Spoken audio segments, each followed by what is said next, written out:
श्री स्वामी समर्थ. सर्वांना नमस्कार आणि पुन्हा एका नवीन व्हिडिओमध्ये आपलं सगळ्यांचे स्वागत आहे. आणि आज व्हिडिओ बनवण्याचा उद्देश असा आहे ना की मला स्वतःला आलेला एक स्वामी समर्थांचा देवाच्या भक्तीचा अनुभव, जो अनुभव म्हणजे मी स्वतः घेतला. असे तर भरपूर वेळेस मी अनुभव घेतले, पण हा अनुभव मला इतका असा आला ना की मला वाटलं मला आलेला अनुभव मी तुमच्याबरोबर पण शेअर केला पाहिजे. मी स्वतः महालक्ष्मी मातेची खूप वर्षापासून असे खूप श्रद्धेनं, म्हणजे तिला मी माझी आईच मानते, तेवढ्या श्रद्धेनंच तिची पूजा अर्चा भक्ती करत आले. आणि स्वामी समर्थांची पण. म्हणजे यावेळेस आहे ना मला आईचे डोळे चेक करण्यासाठी मी दवाखान्यात गेले होते आणि तिच्या डोळ्याला मार लागलेला, त्याच्यामुळे तिचा डोळा तिरपा झालेला होता आणि त्याच डोळ्यातला मोतीबिंदू पण पिकला होता. तर तिला चेक करण्यासाठी दवाखान्यात नेलं होतं.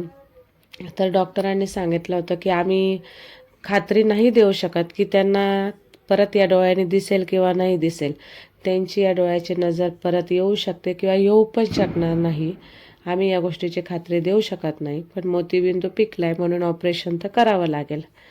त्यावेळेस मला इतकं टेन्शन आलं होतं की ऑपरेशन करावं की नाही करावं. आणि डॉक्टरांनी असं पण सांगितलं होतं कदाचित त्यांना डबल पण दिसू शकेल. मग मला इतकं टेन्शन होतं, म्हणजे एक तर दिसणार नाही, ऑपरेशन करून या गोष्टीची काही खात्री नाहीच आहे की तिला दिसेल, आणि दिसलं तर डबल दिसेल असं डॉक्टर म्हणत आहे. तर मला असं ना खूप टेन्शन आलं होतं, ऑपरेशन करावं की नाही करावं असं खूप टेन्शनमध्ये विचारात मी पडले. पण नंतर मग असा मनाचा खंबीर निर्णय केला. म्हटलं आपण इतकं देवाचं मनापासून करतोय, आपला देवच आपल्या पाठीमागे उभं राहील, आपली महालक्ष्मी आईच आपल्या मागे उभी राहील. आणि तिच्यावर विश्वास ठेवून श्री स्वामी समर्थांवर सगळा भार सोडून मी मनाचा डिसिजन घेतला की जाऊ दे आई, तुझ्या डोळ्यातला मोतीबिंदू पिकला आहे, आपण ऑपरेशन करून टाकू. आणि देवावर श्रद्धा ठेवून तो निर्णय घेतला आणि तिच्या डोळ्याचं ऑपरेशन करायला आम्ही दवाखान्यात गेलो.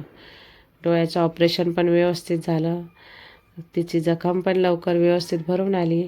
आणि डॉक्टरांनी चेक केलं तर देवाची कृपाच म्हणावी लागेल की डॉक्टरांनी जिथं खात्री दिली नव्हती की डोळ्याची नजर परत येईल, सरकारी योजनेत जी काही लेन्स भेटते तीच लेन्स त्यांनी त्या डोळ्याला टाकायला लावली होती. ते बोलले जास्त महागातले लेन्स त्याला वापरू नका, कारण त्याची नजर परत येईल याची आम्हाला खात्री नाही. पण देवाची कृपा म्हणतात ना, देवाची कृपा अशी झाली की ती सरकारी यातली लेन्स जरी टाकलेली असली तरीही तिची नजर एकदम चांगल्या पद्धतीने परत आली. तिला एकदम पूर्वीसारखं चांगलं त्या डोळ्याने दिसायला लागले.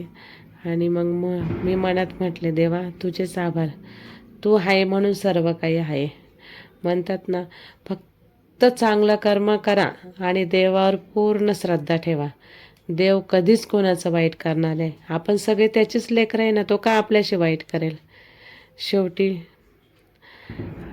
म्हणून मला वाटलं मला आलेला हा अनुभव मी तुमच्यासोबत पण शेअर केला पाहिजे. आणि दुसरे असं कोण आहे मला शेअर करायला. काय म्हणतात ना, आपण सगळे सारखे वारखे, एकमेकांची समदुःखी. तर म्हणून मी हा अनुभव तुमच्याबरोबर पण शेअर केला. तुम्हालाही स्वामी सेवेचा असा काही अनुभव आला असेल तर नक्कीच सांगा, मला ऐकायला आवडेल. आणि माझा व्हिडिओ जर आवडला असेल, माझा अनुभव खरंच आवडला असेल तर कमेंटमध्ये जय माता दी श्री स्वामी समर्थ लिहायला विसरू नका. भेटू पुन्हा एकदा नवीन व्हिडिओमध्ये.